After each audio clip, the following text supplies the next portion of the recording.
আসসালামু আলাইকুম। আমি এখন অবস্থান করতেছি গাজীপুর সিটি কর্পোরেশন 48 নম্বর ওয়ার্ড।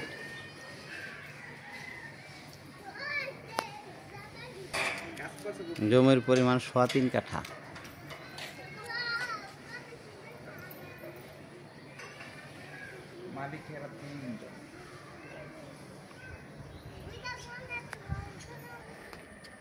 গাজীপুর সিটি কর্পোরেশন 48 নম্বর ওয়ার্ড। জমির পরিমাণ 3.25 কাঠা, ভাড়া পাইতেছে 2.5 লক্ষ টাকা।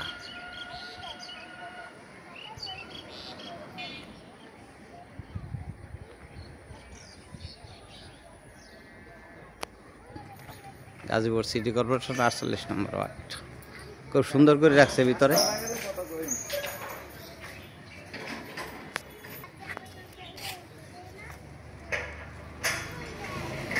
জমির পরিমাণ 3.25 কাঠা।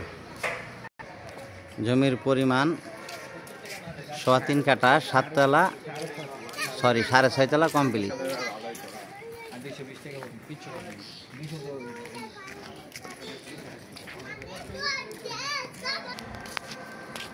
এবারে কই যাস কি রে? গাজীপুর সিটি কর্পোরেশন 48 নম্বর ওয়ার্ড।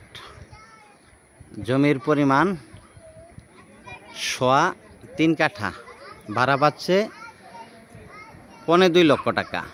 মালিক মূল্য 5 কোটি টাকা। লিফট সিস্টেম আছে। মালিক মূল্য 5 কোটি টাকা, লিফট সিস্টেম আছে। ভিডিওতে যে নাম্বার হোয়াটসঅ্যাপ, ইমো, মেসেঞ্জার যোগাযোগ করুন। আশা করি। আসসালামু আলাইকুম।